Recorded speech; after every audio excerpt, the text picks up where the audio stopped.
Rome controls the known world. A single man, Augustus Caesar, has ruled for 32 years with an iron grip wrapped in a velvet glove.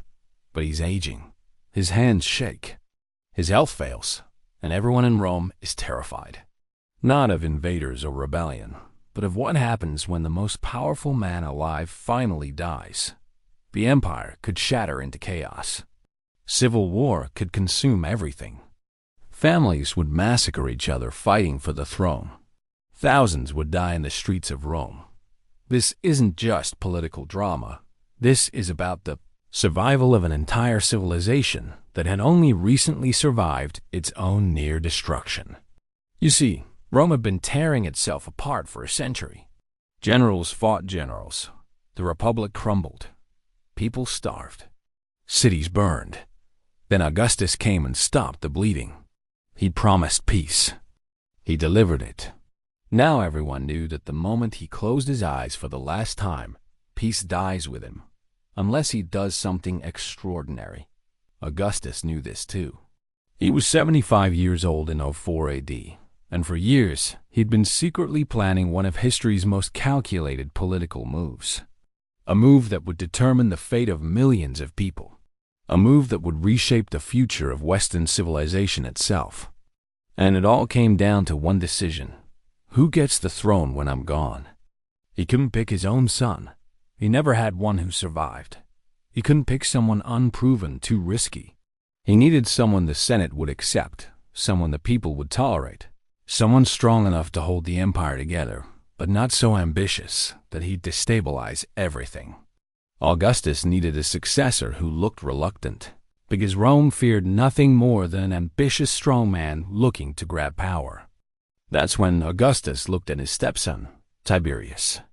Not his first choice, actually. Not even close. But his only option. Tiberius was a proven military commander. He'd conquered enemies across the empire. He was cautious, methodical, and respected by the legions. Most importantly, Tiberius seemed to have zero desire for power. He'd rejected honors before. He was reluctant. He was perfect, or at least the best available option in a desperate situation. In 04 AD, Augustus made it official. He formally adopted Tiberius as his son and designated heir. It wasn't a warm moment. This was pure political calculation. But it would define the next 2 decades of Roman history and ensure that when Augustus finally died, Rome would have a transition of power that would actually work. The game was on. Before we understand why this adoption mattered so much, we need to understand who Augustus was. Not as a title, but as a man who fundamentally rewired how power worked in the ancient world. He was born Gaius Octavius in 63 BC, and he could have been a footnote in history. Instead, he became the person who ended an era of chaos and invented a new form of government that would last for centuries. Augustus wasn't born with absolute authority. He took it. When Julius Caesar died, young Octavian was just a teenager, but he had the courage, or perhaps the ruthlessness, to move into the vacuum. He allied with Mark Antony and Cleopatra's lover, and together they crushed everyone who opposed them. Then Octavian crushed Antony. Then he consolidated power so cleverly that people barely noticed they'd stopped living in a republic. That's the genius of Augustus. He called himself princeps, meaning first citizen. He pretended to respect the Senate while controlling everything. He gave power away, but only the power he let go of. He built roads, established a postal service, created a standing army loyal to him personally, and made Rome stable for the first time in generations. People loved him because he brought peace. They didn't mind that he destroyed the Republic to do it. But Augustus had one catastrophic problem: succession. The person who replaced him absolutely had to be someone Rome would accept, or the whole system collapsed. He couldn't have a tyrant. He couldn't have someone weak. He couldn't have someone who would challenge the careful balance he'd created. His earlier choice was Marcellus, his nephew, but the young man died unexpectedly. Then he chose Agrippa, his best general. But Agrippa died too. The fates seemed determined to make succession impossible. Augustus needed to find someone who could inherit the massive power structure without abusing it. Someone proven in war, but wise in peace. Someone the military would follow, but the Senate would tolerate. Someone competent, but not ambitious. This is why Tiberius emerged as the answer. For years, Augustus had been positioning him. Tiberius was given command of major armies. He won battles. He proved himself reliable. And he did all of this while appearing reluctant and humble about his status. The adoption of 04 AD was the culmination of decades of careful planning and maneuvering. Augustus wasn't just picking a successor. He was engineering continuity itself. He was ensuring that his life's work wouldn't burn down the moment he died. Tiberius was born in 42 BC, which made him 14 years younger than Augustus, but already in his 60s when this adoption happened. He wasn't an obvious choice for anything. His life had been one of extraordinary success paired with equally extraordinary personal tragedy and struggle. His father died when he was young. His childhood was marked by instability. He grew up watching Augustus consolidate power, and rather than resenting it, he seemed to accept it as the natural order of things. As an adult, Tiberius became Rome's greatest military commander. He conquered and secured the empire's northern borders. He defeated Germanic tribes. He brought Spain's rebellious provinces under control. He expanded Roman territory in ways that directly benefited Rome's security. Every general who served with him reported that he was methodical, brilliant, and oddly cold. He didn't seek glory the way other commanders did.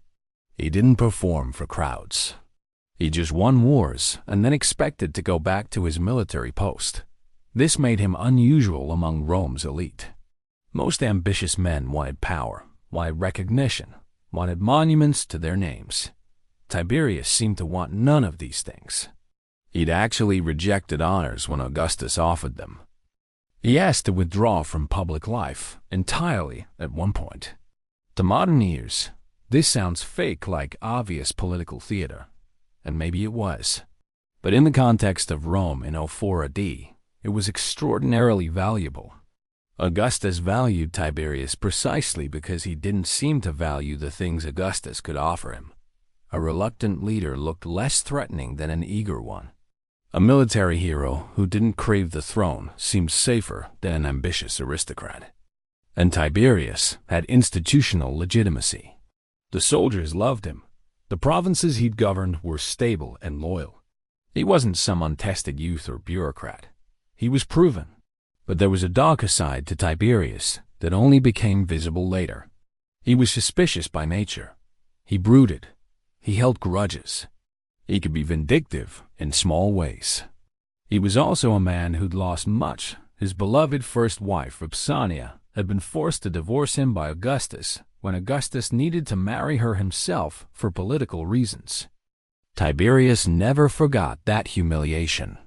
He'd spent decades in service to Augustus, proving himself in war after war, always hoping that his loyalty would be rewarded with affection or at least acknowledgement.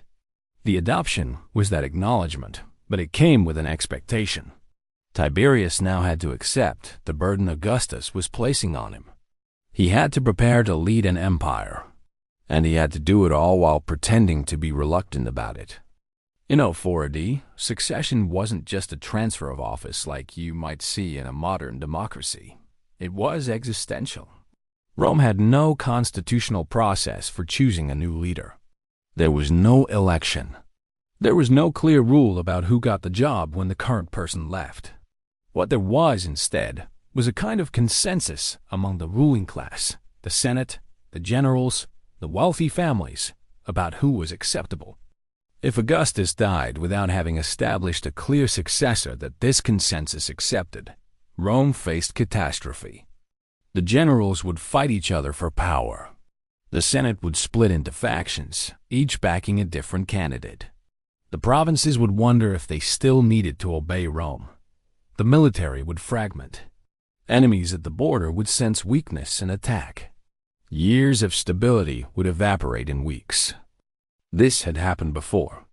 After Julius Caesar died, Rome nearly destroyed itself. Octavian, Mark Antony, and Lepidus initially worked together to crush Caesar's assassins, but then they turned on each other. The conflict lasted more than a decade and killed tens of thousands of people. Cities were sacked. Families were exterminated. The economic devastation was staggering. People still remembered this period as a time of terror. Augustus' great achievement was that he'd made this situation so unlikely that it seemed impossible. He'd built a system where his authority was so comprehensive, so accepted, and so embedded in institutions that no one could openly challenge it. But the system was also dependent on having a known successor. The moment Augustus seemed weak or indecisive about who came next, ambitious men would start positioning themselves. The consensus would fracture. The peace would crack. The adoption of Tiberius in 04 AD was Augustus' way of telling Rome, "This is who comes next." And I'm confident enough in this choice that I'm putting it in writing. I'm making it official, and I expect you to accept it. It was a statement made to the Senate, to the military, to the provincial governors, and to every ambitious politician in Rome. The matter is settled. But Augustus wasn't just announcing it. He was engineering acceptance. By adopting Tiberius, he was saying that this wasn't about democracy or choice. It was about continuity and stability. Tiberius wasn't chosen because he was the best available. He was chosen because he was the person most likely to maintain the system Augustus had built. And that mattered more than anything else. The adoption wasn't a ceremonial event that happened suddenly. It was the culmination of careful political maneuvering that had taken years. Augustus didn't wake up one morning in 04 AD and decide to adopt Tiberius. Instead, he'd been positioning him for succession for nearly 2 decades, removing competitors, consolidating Tiberius' power base, and carefully building the narrative that made Tiberius seem like the inevitable choice. Augustus had systematically eliminated other candidates. Marcellus, his young and promising nephew, had died in 23 BC, removing one threat. Agrippa, his oldest friend and greatest general, had been kept in line through strategic marriages and assignments, but he died in 12 BC, removing another option. The message was clear. Augustus was looking at all available options, and none seemed quite right except Tiberius. In the years leading up to 04 AD, Augustus gave Tiberius increasingly important military commands. Tiberius was sent to the Rhine frontier to consolidate Roman control. He was given authority over multiple provinces. He was made a member of the inner circle of Augustus' advisors. Each assignment was carefully calibrated to make Tiberius more powerful without giving him so much authority that he could challenge Augustus if he wanted to. Augustus was testing Tiberius, proving to the Senate and the people that he was reliable, and building Tiberius' power base at the same time. The Senate's role in this process was crucial but passive. Augustus didn't ask the Senate's permission for the adoption. He informed them of it. But he did so in a way that made clear this was what everyone had been waiting for. He presented it as the solution to a problem they all shared: the need for stability and clear succession. By the time the formal adoption happened, it seemed inevitable, not surprising. There was also a legal and constitutional framework being respected here. Augustus maintained the fiction that Rome was still a republic with the Senate having authority. In reality, his will was law, but the adoption had to happen in a way that respected Senate procedures and traditions, or the consensus could fracture. So Augustus worked within the system he controlled, to make the succession happen in a way that appeared legitimate. Tiberius himself had to accept the role reluctantly for all of this to work. If he'd seemed eager or ambitious, the whole edifice collapsed, so he played his part. He was presented with the adoption as a duty, a burden, something he was being forced to accept for the good of Rome. The masses could believe that Tiberius was reluctantly accepting this terrible responsibility. The Senate could believe they were preserving republican forms, and Augustus could believe he was securing the future. Everyone got something from the narrative. The adoption of 04 AD changed everything and nothing simultaneously. Officially, Tiberius was now Augustus' adopted son and designated heir. He was to be the next princeps when Augustus died. But Augustus was still alive and in full command. He was 75, yes, and his health was declining, but he wasn't yet stepping down. This created a strange period of dual authority that would last until Augustus' death just 3 years later. During this time, Tiberius had to navigate an incredibly delicate situation. He was now powerful enough that ambitious men sought his favor, but not powerful enough to act independently without Augustus' permission. He was the acknowledged heir, but he couldn't appear to be moving too quickly toward taking control. He had to seem patient, willing to wait for his time, not anxious to push Augustus aside. One misstep could have seemed like ambition, and the consensus around his succession could have fractured. The Senate and the provincial governors watched carefully to see how Tiberius would handle this new position. Would he use his authority wisely? Would he respect Augustus' continuing role? Would he build alliances or remain isolated? Every decision Tiberius made during these 3 years was being interpreted through the lens of what kind of leader he might become. Tiberius responded by doing what he'd done his entire life. He proved reliable and competent while maintaining a distance from the trappings of power. He continued his military duties. He participated in Senate meetings. He accepted the formal honors that came with his new status, but he didn't seek additional authority. He didn't build a personal faction. He didn't make grand promises about what he'd do when he took over. Instead, he simply waited and performed his duties. This period also saw Tiberius consolidate his relationship with the military. The legions were the real source of power in Rome. They weren't formally part of the government structure, but they controlled so much territory and had such tremendous resources that no one could govern without their consent. Augustus had spent his entire reign making sure the military was loyal to him personally. Now Tiberius had to establish that same relationship. Tiberius visited military camps. He reviewed troops. He gave speeches to soldiers. He made sure the legions understood that he respected them and that he was one of them, a military man, not a politician. The army's relationship with Tiberius would be absolutely crucial for the stability of his reign when he took over.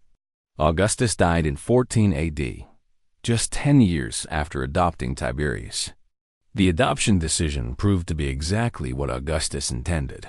It worked. Tiberius took power smoothly. There was no civil war. There was no challenge from ambitious generals or senators. The consensus that Augustus had built held firm.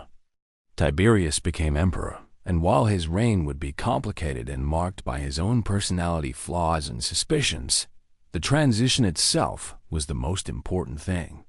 The empire survived. This moment in 04 AD represented something profound about how power operates. It wasn't enough for Augustus to be the strongest person in Rome. He had to build a system that could survive his death. He had to engineer consensus. He had to create legitimacy for his successor that would hold even when he was gone. The adoption of Tiberius was the linchpin of that entire system. What makes this even more remarkable is that it worked not just for Augustus' reign, but for generations.